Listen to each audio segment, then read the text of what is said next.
नमो अरिहन्ताय नमो श्रीदाणं नमो आयरिदाणं नमो वज्राय नमो वेदपुरसाहूनं मंगलमय मंगलकरं वीतरागविज्ञान नमो ताहि जाते करि मंगल करि हो महाग्रंथ करण को कार आते मिले समाधि सब पावे निज पद भवतरु का मूल एक ज्ञान मिथ्याभाव ताको कर निर्मूल अब हरिये मोक्ष मार्ग शासन जी 7वें अधिकार की अपनी चर्चा चलती है। चर्चा वही की वही है कि शिष्य को ये स्पष्ट किया था कि जो रागादि भाव है तो इनसे भिन्न त्रिकाली लोक स्वभाव भगवान आत्मा ज्ञानानंद स्वभावी है। और यह कथन सुनकर के शिष्य स्वच्छंदी होकर के किसी भी प्रकार से विचरण करने लगा था, अथवा तदवा विचार करके आचरण करके अपने आप को ज्ञानी कहने लगा था। तब महापंडित तोरमल जी साहब ने उससे प्रश्न किया कि भाई यदि तू ज्ञानी हो गया है तो लोक में क्यों है, चार गतियों में परिभ्रमण क्यों कर रहा है। तब उसने कहा वो तो ऐसी ही बात है। तो बोले नहीं, 4 गतियों में परिभ्रमण का मतलब है कि तू 8 कर्म से रंजित है और अपने स्वभाव के बल से इन कर्मों को दूर किया जा सकता है। इस प्रकार विभिन्न प्रश्न उत्तर के माध्यम से चर्चा चलती है।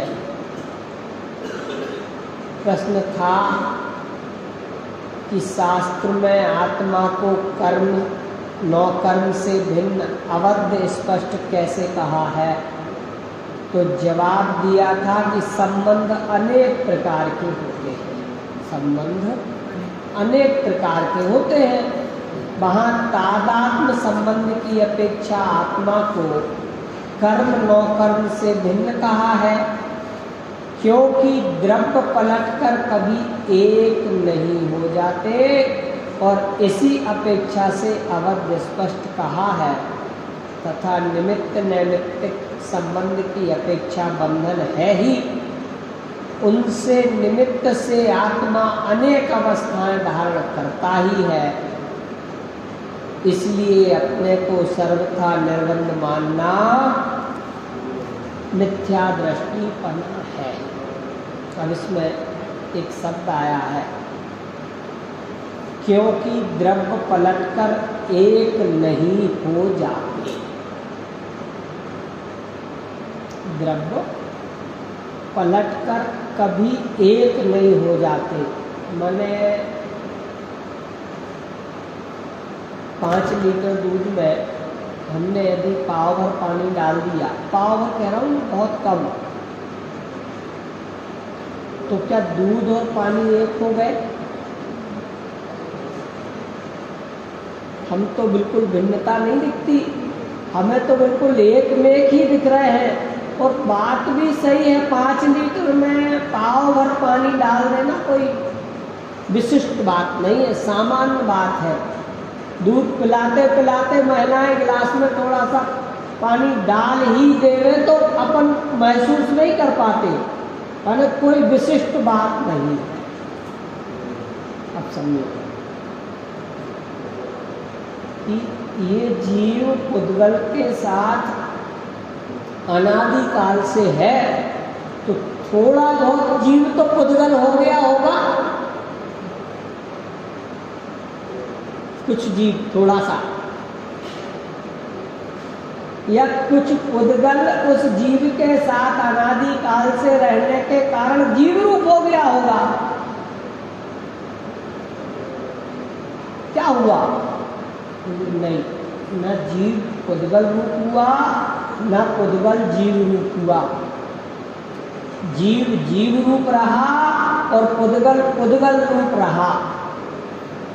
तो बड़ी गड़बड़ी है। अनादि काल से एक क्षेत्र में और इतना एक मेघ पने से रह रहे हैं, एक मेघ पने से नहीं। इस जीव को तो भ्रम हो गया है कि ये शरीर मेरा है। शरीर माने पुद्गल, ये पुद्गल तो मेरा ही है, ऐसा भ्रम हो गया। कब से? क्यों हो गया? क्यों? क्योंकि अनादि काल से साथ में है ना। जैसे विवाह के उपरांत हमको वो परिवार अपना लगने लगता है, भ्रम है कि वास्तविकता? पंडित जी लड़ाई मत कराना, लड़ाई नहीं करा रहा हूँ।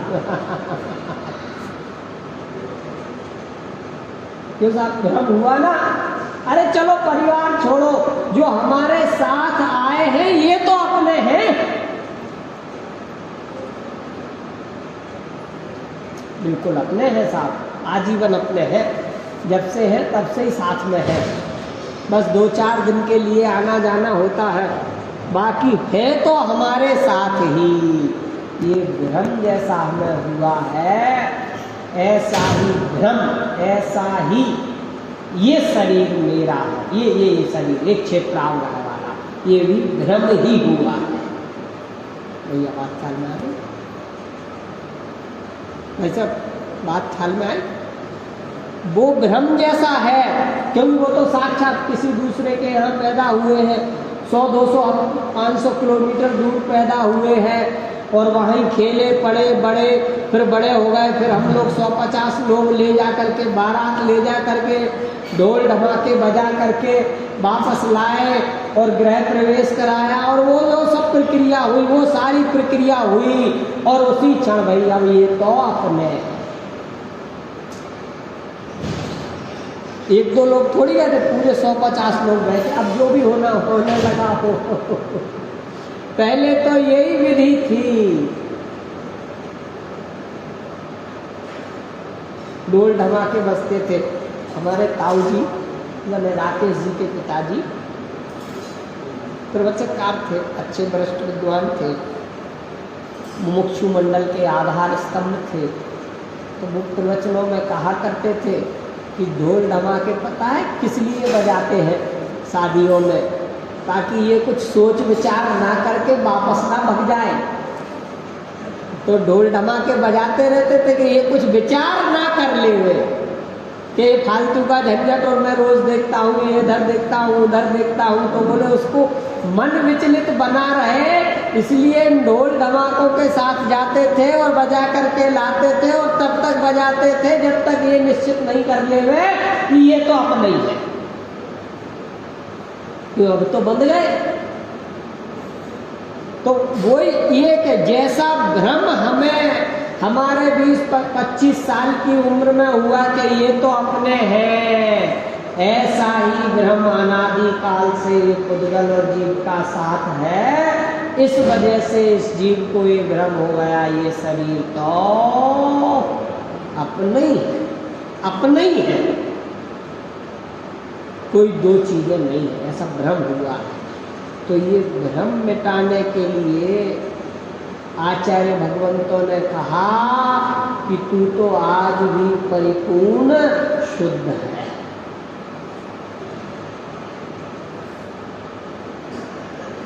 फिर इसको, अरे मैं तो पूरा ही शुद्ध हूं, मैं तो पूरा ही, तो शरीर सहित ही शुद्ध है क्या?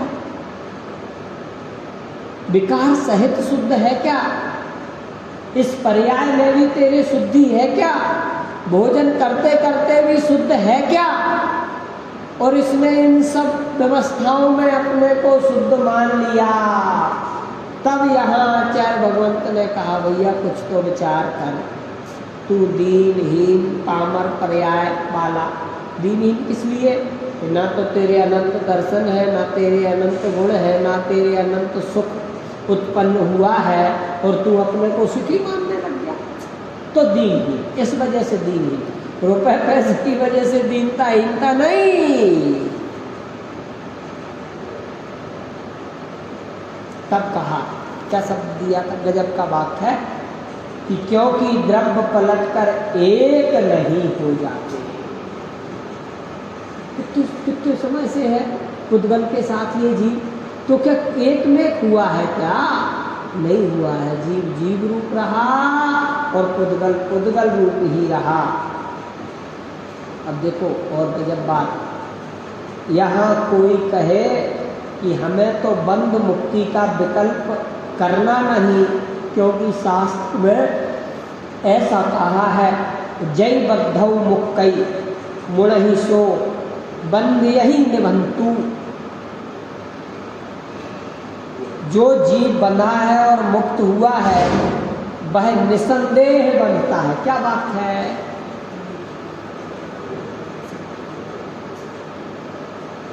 वह निसंदेह बनता है। भैया ये ऐसी स्थितियों में तो मत लाओ, यहाँ बंधा हुआ कह रहे हो, यहाँ मुक्त कह रहे हो, यहाँ बंधा हुआ मानता है तो बंद होता है। ये क्या परिस्थिति खड़ी कर दी है टोडरमल जी साहब ने? क्या निर्णय करे? अब तो कोई समझ में नहीं आ रही कोई बात। बंद वाला माने कि निर्बंध वाला माने? बोले बंद वाला भी मानो और निर्बंध वाला भी मानो। यदि भ्रम होने लगे कि मैं मुक्त हूँ तो अभी बंधा हुआ हूँ, और भ्रम होने लगे कि मैं तो अनादिकाल से बंधा हूँ और कैसे छूटूंगा, तो निर्बंध अवस्था को प्राप्त हुई। ऐसा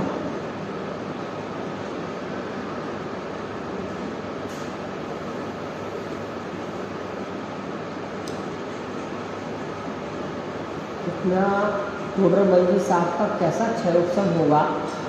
एक एक बात कहाँ से निकाल के ला रहा है। कहीं कोई गुंजाइश नहीं है कि पानी लीक हो जाए, कहीं कोई गुंजाइश नहीं है कि तेरे ऐसी शंका बनी रहे कि संसार परिभ्रमण बढ़ जाए। एक शंका नहीं। देखो, जो जीव केवल पर्याय दृष्टि होकर बंध मुक्त अवस्था ही को मानता है, द्रव्य स्वभाव का ग्रहण नहीं करता, उसे ऐसा उपदेश दिया है कि द्रव्य स्वभाव को ना जानता हुआ जो जीव बंधा मुक्त हुआ मानता है वह बंधता है, तथा यदि सर्वथा ही बंध मुक्ति ना हो तो यह जीव बंधता है।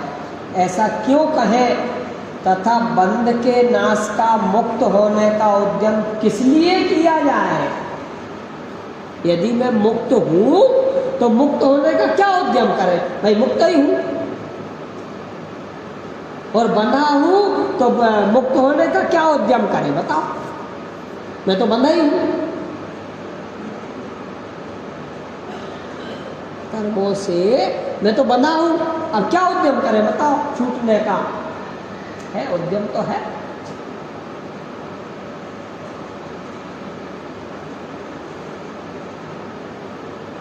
देखो, हम छोटी सी परिस्थिति प्रतिकूल हो तो व्याकुल हो जाते हैं। छोटी सी भी परिस्थिति प्रतिकूल हो तो व्याकुल हो जाते हैं। क्यों हो जाते हैं? देखो, अब मैं गंभीर बात बताऊँ आपको। थोड़ी सी भी परिस्थिति विपरीत हो जाए तो हम आकुल व्याकुल होने लगते हैं। क्यों होने लगते हैं? सोचा कभी आपने?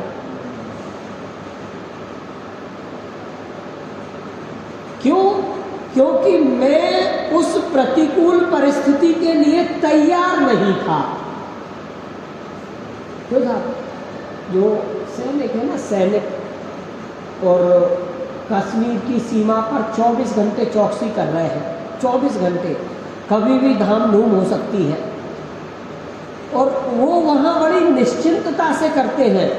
और घर परिवार वाले कितनी टेंशन लेते हैं पता नहीं कब क्या हो जाए, पता नहीं। मेरे 2-3 मित्र हैं जो सेना में है, और वो जब घर आते हैं तो मेरे से ज़रूर मिलते हैं।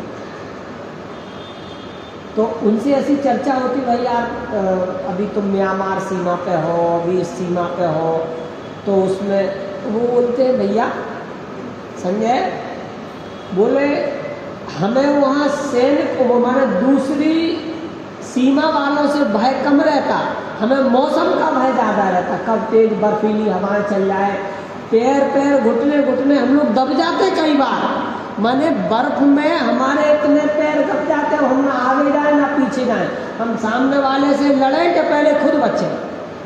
माने ऐसी विकट परिस्थिति भी बनती है उन लोगों के साथ, पर वो टेंशन नहीं लेते। तत्काल दूसरा सैनिक आता है, हथियार हम साथ में रखते ही वो बर्फ खोदी और भगा लेंगे। और वो लोग वो नहीं आया तो हम भी बोले एक रखते, हाथ में सब खुले रखते हो, खोदा और भाग लिए। हवा पानी माने ये मौसम की मार तो हमें झेलना ही है, उन झेलने के साथ साथ सीमा की सुरक्षा करना कितना कठिन काम होता है। तो वो टेंशन कम रहती कि सामने वाला आक्रमण कर देगा, क्यों? क्योंकि वो भी तो उसी परिस्थिति से गुजरता है। उसे पहले अपने बचने की पड़ती है, मारने की बाद में। और बोले इसलिए हम बचे रहते हैं कि उसे अपने बचने की है, हमें अपने बचने की है। क्या कहा?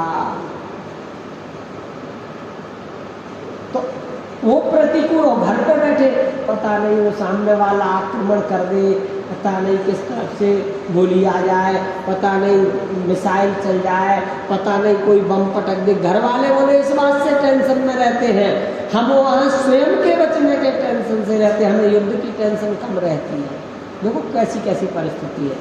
बिल्कुल ऐसी ही स्थिति यहाँ है कि हम आकुल व्याकुल हुए हैं, तो हम उस परिस्थिति से लड़ने के लिए तैयार नहीं थे। कमी क्या है हमारी? जुकाम बुखार हो जाए और एकदम अरे अब क्या होगा, अरे तो हमने उसके लिए तैयार नहीं थे ना जुकाम बुखार के लिए। और जुकाम बुखार हुआ तो तुम्हें कौन सी टेंशन हुई? क्यों? और किसको होगी? हमें होगा तो हमें नहीं होगी, हमें हुआ, यही तो भ्रम है। क्या भ्रम है? हमें हुआ। और ऊपर क्या लिखा था कि जीव कभी पुद्गल रूप नहीं हुआ और पुद्गल कभी जीव रूप नहीं हुआ। और हमने क्या माना? हमें बुखार हुआ है। अरे पुद्गल तो पूर्ण गलन स्वभाव वाला ही है, वो तो गलेगा, पूर्ति होगी। पूर्ण गलन माने पूरा भी होगा, अधूरा भी होगा, गलेगा भी, पर रहेगा पुद्गल का पुद्गल ही।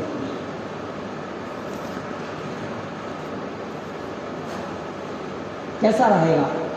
कभी बदलेगा क्या?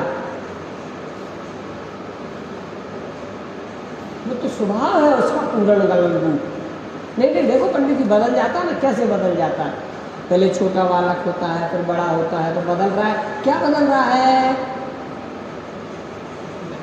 तो पुद्गल के परमाणु उसके साथ जुड़ते जा रहे हैं। और बदल क्या रहा है? क्या बदला? और देखो जब यह जीव इसमें से आत्मा निकल जाती है तो अपन इसका दाह संस्कार करते हैं, तो वो इतनी सी राख बचती है, तो बदल गया ना। क्या बदल गया भैया? पहले भी पुद्गल था और वो राख भी। क्या बदला? बदला क्या?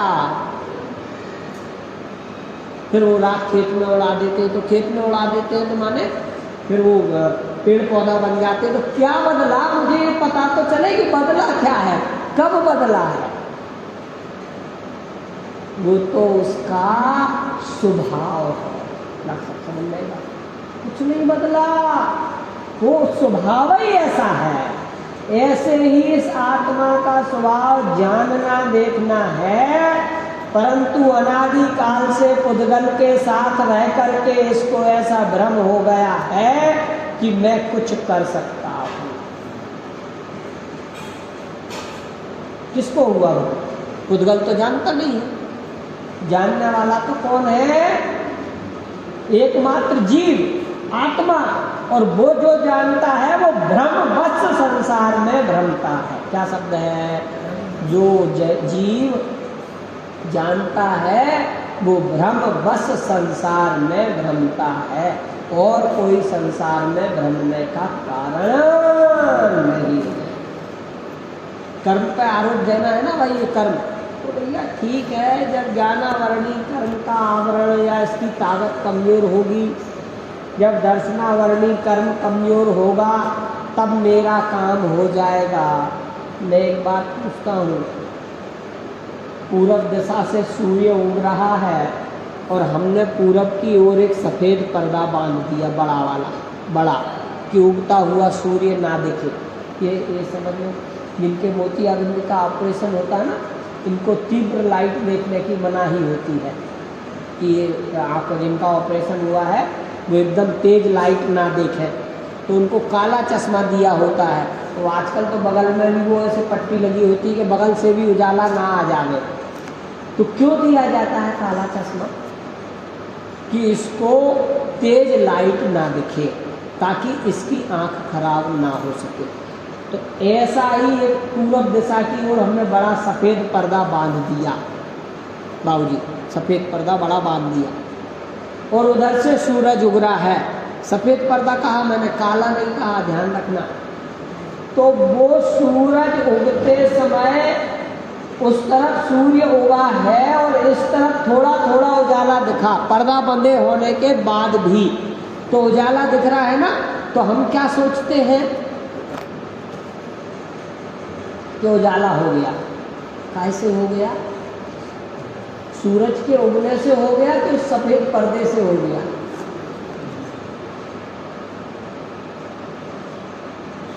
कैसे हुआ? अरे जो ज्ञानी जन है वे समझ गए कि वहां पर सूर्य का उदय हो गया है, और जो अज्ञानी है वो कहता है देखो सफ़ेद कपड़ा बांधने से उजाला हो गया। तो सूर्य उगा कि नहीं उगा? उगा। सफ़ेद कपड़ा बंधा कि नहीं बंधा? बंधा। पर ज्ञानी ने क्या विचार किया कि ये उजाला तो सूर्य का ही है।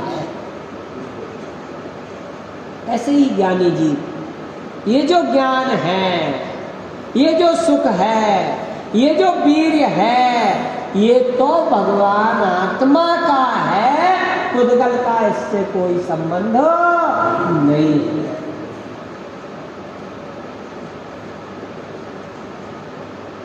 वो कल जो ब्राह्मण बकरी को लेकर के आ रहा था, उसको क्या हुआ था?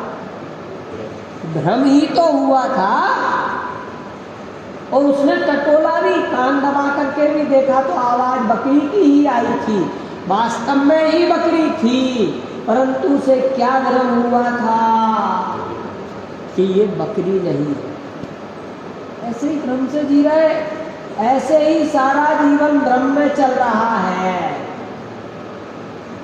तो क्या पंडित जी बीमार हो तो दवा नहीं ले? आप हमारी दुकान बंद कराना चाहते हो?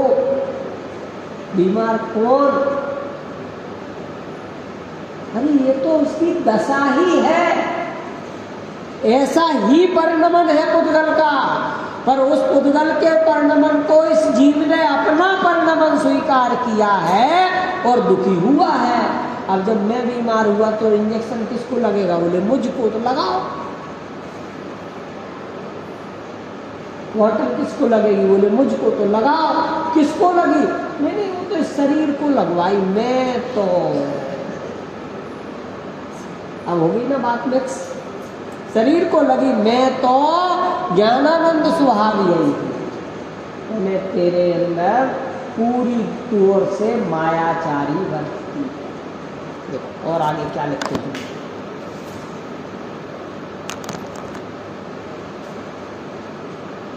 जो जीव केवल पर्याय दृष्टि होकर बंध मुक्त अवस्था ही को मानते हैं, द्रव्य स्वभाव का ग्रहण नहीं करते, उन्हें ऐसा उपदेश दिया है कि द्रव्य स्वभाव को ना जानता हुआ जो जीव, द्रव्य स्वभाव को जो ना जानता हुआ जीव बंधा मुक्त हुआ मानता है वह बंधता है।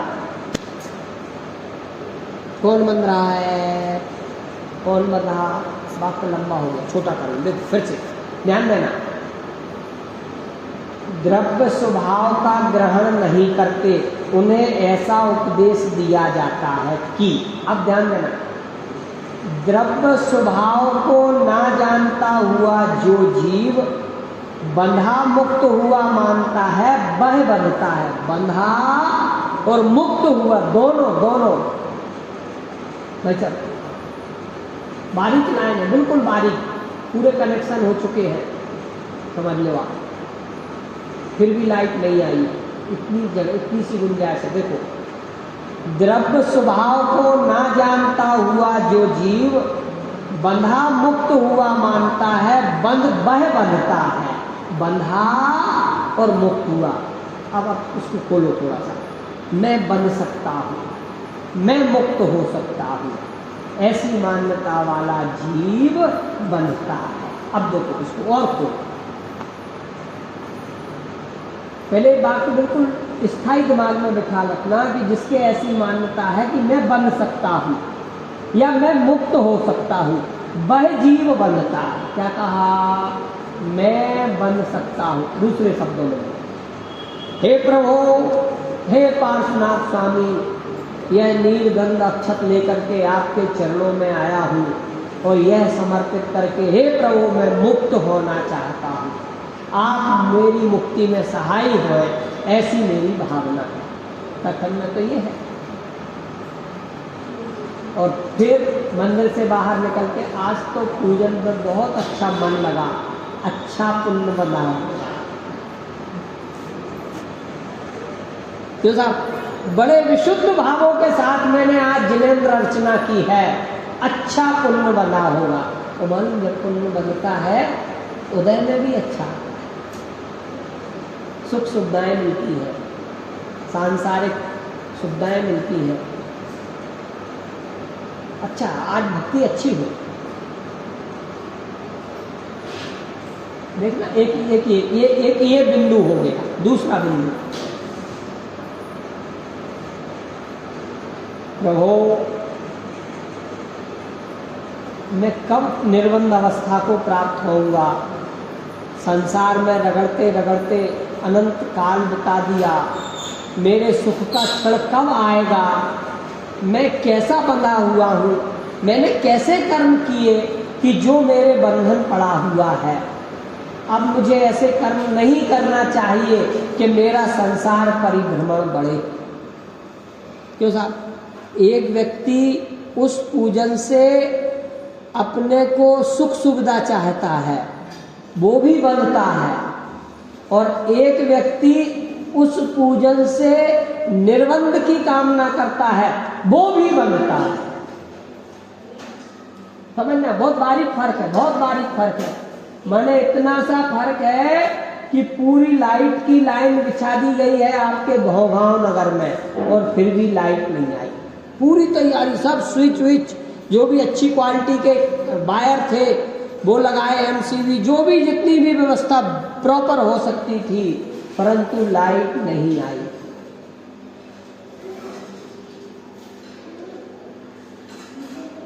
और एक व्यक्ति मंदिर के बाहर खड़ा होकर के ये सोचता है, ना बंद होता है ना मुक्त होते हैं, कुछ नहीं है, ये तो सब मन की कल्पनाएं हैं, मेरे मन के भ्रम है। मंदिर में जाकर के पूजन पाठ कर लो, द्रव्य सामग्री इससे इसके कर लो। बाहर खड़ा सोच रहा है मंदिर के बाहर, ना बंद होता है ना मुक्त होते हैं। और वो चाहे पूजन करो, चाहे स्वाध्याय करो, चाहे पाठ करो, चाहे अभिषेक करो, चाहे प्रक्षाल करो, कुछ भी करो, ना बंद होते हैं ना मुक्त होते हैं। कौन मुक्त होगा?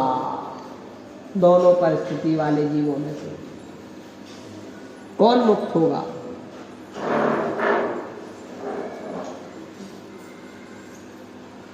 दोनों नहीं होंगे।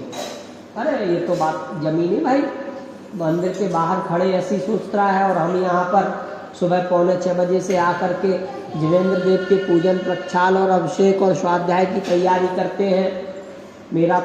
मैं तो स्वयं मंदिर की व्यवस्था देखता हूँ, झाड़ू पोछा, यहाँ तक कि स्वयं ही लगाता हूँ, और मुझे बड़ी प्रसन्नता होती है, वो भी नहीं।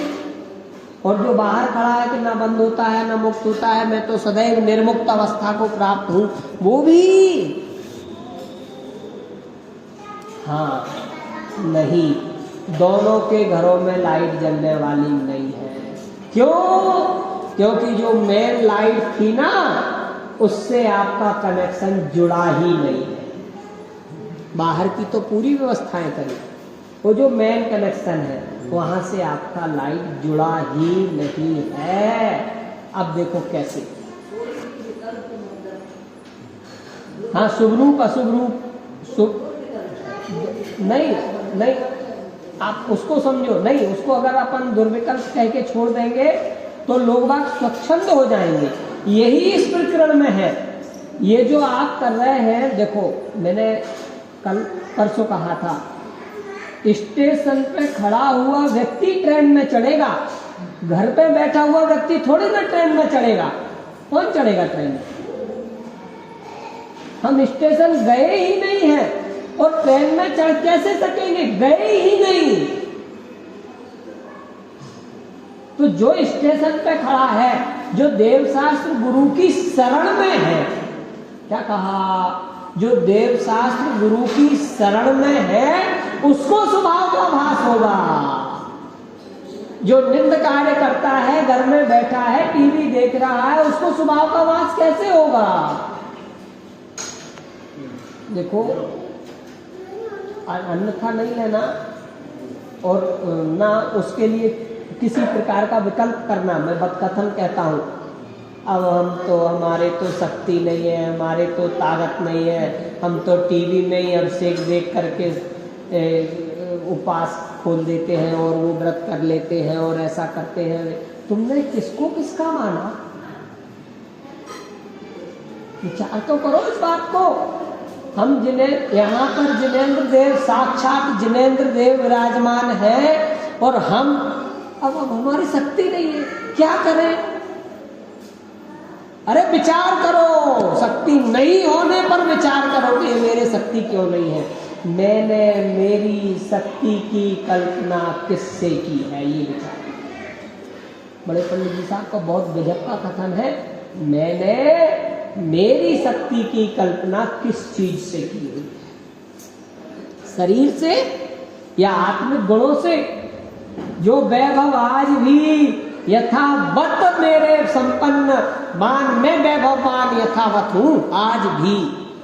अरे नरक में रहते हुए भी सम्यक दृष्टि जीव क्षण भर का सुख भोगता ही भोगता है।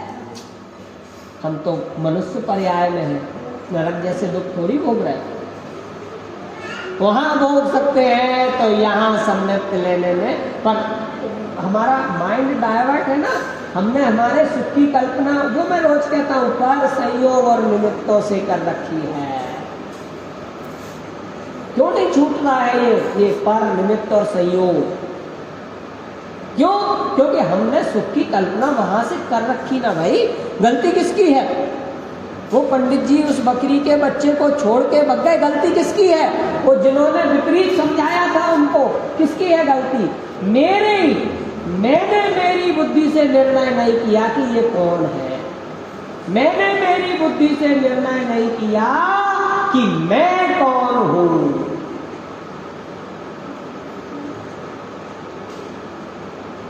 मान लो मुझे ये देह मिली, ये शरीर मिला, मैं वहां पैदा हुआ, कहीं और हो जाता तो उस शरीर में लीन हो जाता। देखो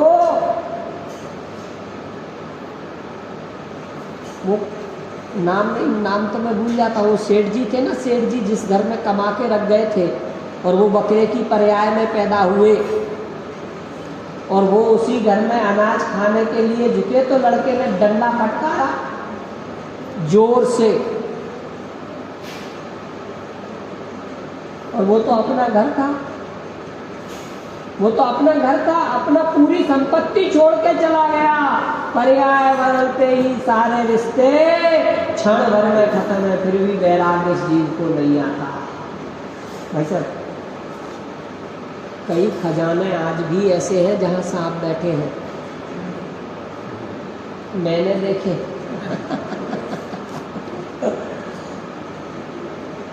मैंने अपनी इन चर्म चक्षुओं से देखे हैं। ऐसे बैठे हैं, गेट खोलो, आप गेट लगा है, गेट खोलो, लाइट डालो, छोटी छोटी सीढ़ियां हैं, आप सीढ़ी पर पैर नहीं रख सकते। और थोड़ा बहुत नहीं, अटूट धन संपत्ति पड़ी है, अटूट।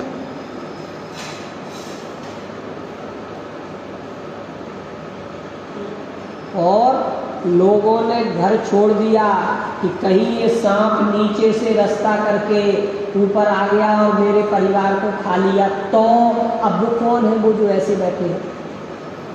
सोचो, उस परिवार के सदस्य हैं जिनको धन की तीव्र लालसा थी, जिनको रखवाली का विकल्प था, क्या होगा इस संपत्ति का, मेरे मरने के बाद कौन भोगेगा, ऐसा नहीं हो चोर चोरी करके ले जाएं। वो है वो ही जीव है वही। और वही परिवार वाले घर छोड़ दिया उस वजह से कि ऐसा नहीं हो ये नीचे से बिल बना करके घर में आ जाए और काट ले मुझे और मैं मर जाऊं। कौन? अपने ही बाप दादा।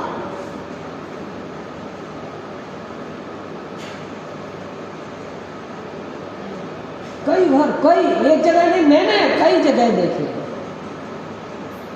कौन है वो? कितना संग है देखो, 25, 50, 60, 100 वर्ष जिन पिताजी ने पूरे घर संपत्ति को मेंटेन करके रखा है, व्यवस्थित करके रखा है, और वो उस पर्याय से च्युत हुए, माने मनुष्य पर्याय से गए, संगी पंचेंद्रिय जैन परिवार से गए, और वो धन संपत्ति यथावत है और वहां जाकर के सांप हो गए। अब उनसे हमारा क्या रिश्ता है? वो पिताजी है क्या? नहीं, वहां तो हम चरण पूछते थे, बिना पूछे बिना पैर छुए कहीं निकलते ही नहीं थे। तो है कि नहीं है? तब तक थे जब तक हमने उनको जलाया नहीं। तीसरे तक थे, 13वीं तक थे, 1 महीने तक थे, उसके बाद संबंध खत्म। अब तो अकेली उनकी फोटो रह गई। क्यों साहब? बस अब अकेले फोटो रह गई घर में, बाकी वो कुछ नहीं है। अगर किसी दूसरे रूप में हमारे घर में आ जाए तो हम डंडा लेकर के मारने दौड़ते। तो अब बताओ कौन सी पर्याय का भरोसा करें? कौन सी पर्याय मेरे काम की है? कौन सी पर्याय काम की? कोई नहीं है। एक पर्याय काम की। कौन सी? अब देखना कौन सी पर्याय काम की है। वह पर्याय जिस समय यह अपने द्रव्य स्वभाव रूप परिणत होती है, वो पर्याय का है।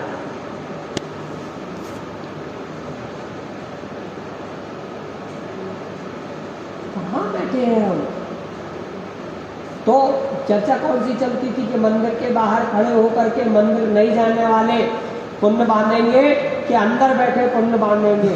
अरे जिनके हृदय में देवदास गुरु की आराधना होगी उनके पुण्य बने बिना नहीं रहेगा, चाहे मंदिर के अंदर हो गए तो चाहे मंदिर के बाहर हो गए। परंतु जिनके अपने स्वभाव की ओर उन्मुखता होने का विचार नहीं है, वे संसार में ही रहने वाले।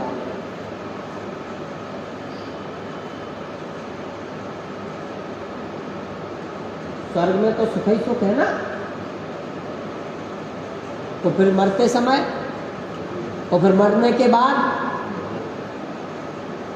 कहाँ पहुंच गए? पर सीधा एक ही सिस्टम है कि जो जीव स्वभाव के सन्मुख हुआ, स्वभाव की ओर उन्मुख हुआ, स्वभाव रूप परिणत हुआ, वह सुखी हुआ, अन्यथा तो संसार परिभ्रमण ही चलता रहा। कोई सी भी गति, कोई सी भी दुर्गति, कोई सी भी मति, कैसा भी कुछ भी हो जावे।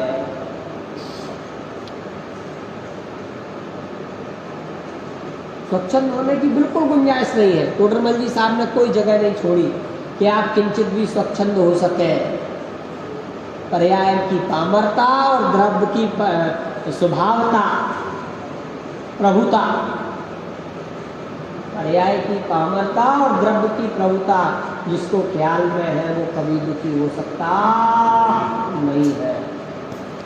आप क्या सोचते हो कि अभी तो ये लोग तो इसी भाव से मोक्ष प्राप्त कर सकते हैं, हमें तो एक पर्याय और धारण करना पड़ेगी, ऐसी सोच। अरे सम्यक लेकर के हम तो अभी से अभाव का प्रयास कर सकते हैं।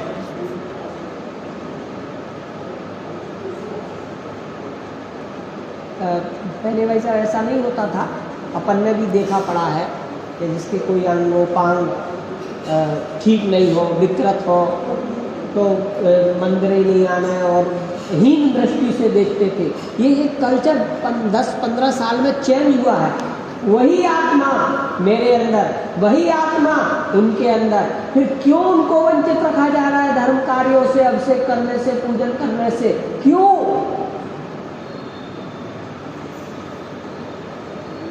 अरे कोई पाप का उदय है तो है, उसके लिए खेद खिन्न होने की आवश्यकता नहीं है। जितना पुण्य का उदय है उस पुण्य के उदय का उपयोग करके देवसास गुरु की आराधना करने का समय। देवसास गुरु की आराधना मतलब अकेली आराधना नहीं, स्वभाव की ओर उन्मुखता भी जोड़ना उसमें। तो यह भी हमारी तो एक पर्याय एक्स्ट्रा है, एक्स्ट्रा नहीं है। हो सकता है हमें 10-20 पर्याय लग जाए और आप 4 पर्याय में अपना काम कर जाओ। क्यों? क्योंकि वही प्रभुतावान हम हैं और वही प्रभुतावान आप हो। अरे पर्याय की पर्याय जाने, मैं तो द्रव्य स्वभावी, व्यायक स्वभावी, भगवान चिदानंद स्वरूपी भगवान आत्मा हूँ, ऐसी टंकार आना चाहिए।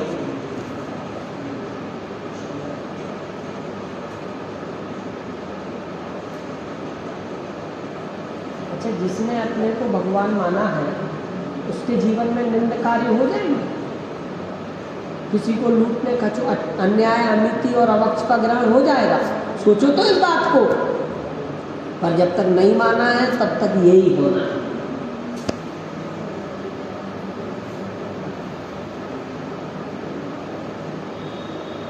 एक स्वाध्यायी, एक दैनिक पूजा में भाग लेने वाले, प्रतिदिन देवसास गुरु की आराधना करने वाले के जीवन में कहाँ से अन्याय, अनीति, अवक्ष आ जाएगी? कहीं से नहीं, कभी भी नहीं। और अगर आती है तो उनके हृदय में देवसास गुरु की आराधना नहीं बरतती।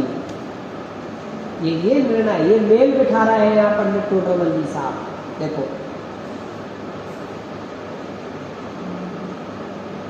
तथा यदि सर्वथा ही बंध मुक्ति ना हो तो यह जीव बंधता है, ऐसा क्यों कहे? तथा बंध के नाश का,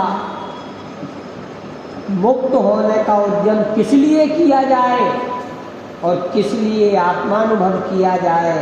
इसलिए द्रव्य दृष्टि से एक दशा है और पर्याय दृष्टि से अनेक अवस्थाएं होती है, ऐसा मानना योग्य। क्या गजब लाइन लिखी है। द्रव्य दृष्टि से एक दशा है और पर्याय दृष्टि से अनेक अवस्थाएं हैं। उसमें खेद खिन्न होने की कहाँ जरूरत है? पर्याय नाम तो परिणमन का ही है, पर्याय नाम परिणमन का ही है और द्रव्य नाम स्वभाव रूप है, सुख रूप। ऐसे ही अनेक प्रकार के से केवल निश्चय नय के अभिप्राय से विरुद्ध श्रद्धान करता है। जिनवाणी में तो नाना नयों की अपेक्षा से कहीं कैसा निरूपण किया है।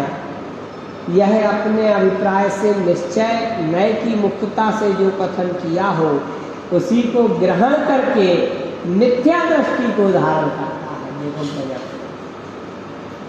तथा जिनवाणी में तो सम्यक दर्शन ज्ञान चारित्र की एकता होने पर मोक्ष मार्ग कहा है।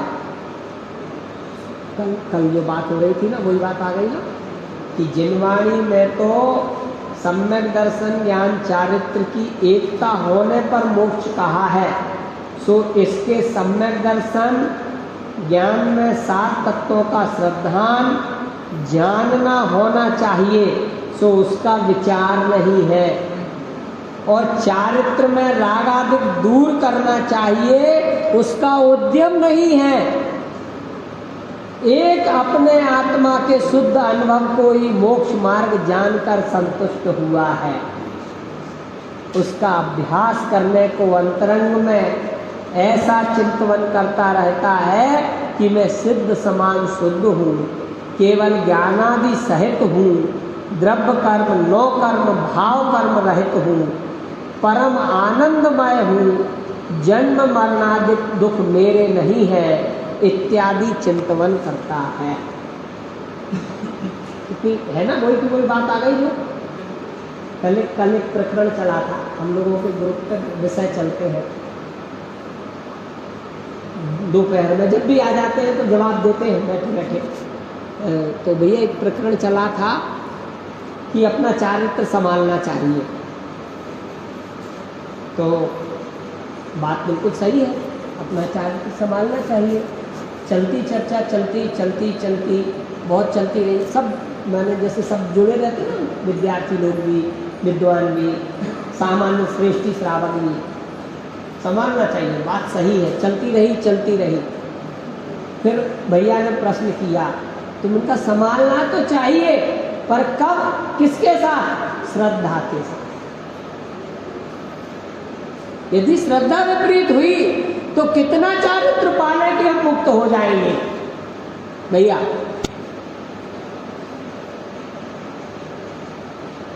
अब श्रद्धा में क्या लेना?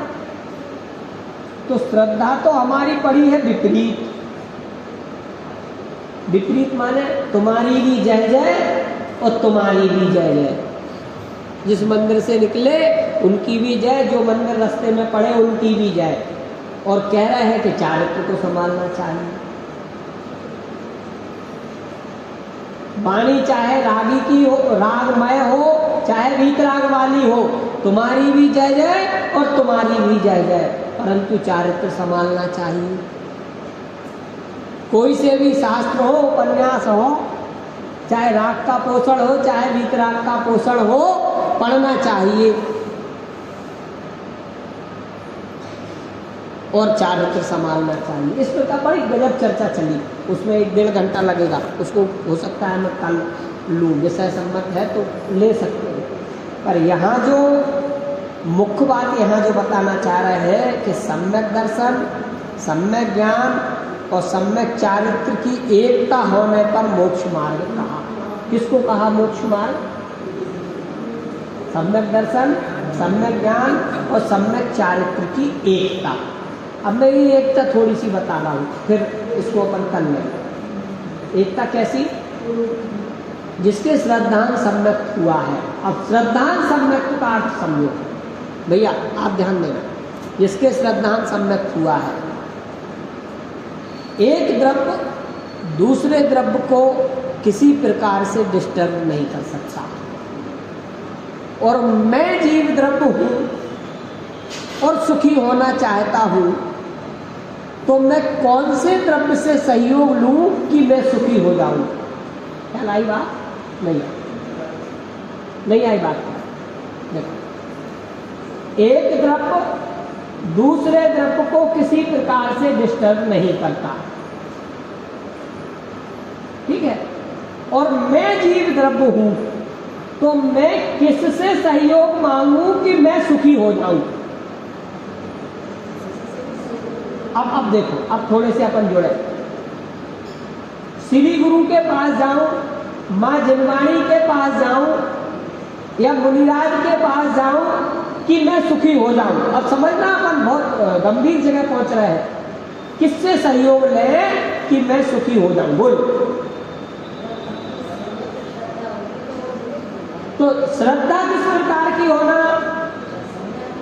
नहीं, श्रद्धा किस प्रकार की होना कि एक द्रव्य दूसरे द्रव्य का कुछ सहयोग नहीं कर सकता। श्रद्धा चाहिए इस प्रकार की।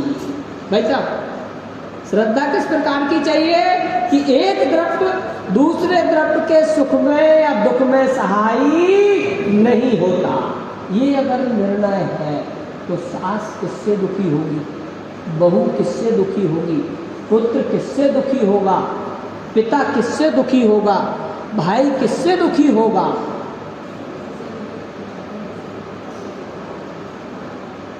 अब यदि दुखी है तो उसका कारण है हमारे श्रद्धा सम्यक नहीं। अब इसको देव शास्त्र पर घटाओ। हे प्रभु, हे आदिनाथ भगवान, हे शासन नायक महावीर स्वामी, आपकी चरण शरण में आकर के मैंने ये निर्णय किया है कि एक द्रव्य दूसरे द्रव्य का कुछ कर सकता नहीं। किसकी शरण में? इनकी शरण में हमने ये निर्णय किया है, अब मुझे कोई दुखी नहीं कर सकता। किसके सामने कह रहे? बोलो। ये श्रद्धा, ऐसी श्रद्धा चाहिए। अब ऐसी श्रद्धा वाले जीव के पाप हो जाएगा कभी? उसके जीवन में पाप कहां से आया? उसके जीवन में दुख आ सकता नहीं है। अभी अपना समय हुआ है, इसी विषय को अपन कल और विस्तार से लेंगे। माने हम अपने जीवन के प्रतिदिन होने वाले पापों से भी छुड़ाने की प्रयास करेंगे, पर किस बल पर? सम्यक श्रद्धा के बल पर।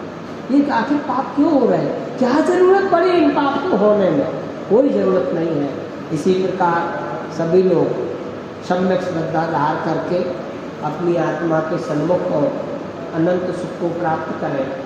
ऐसी मंगल भावना के साथ मैं आज का चर्चा समाप्त।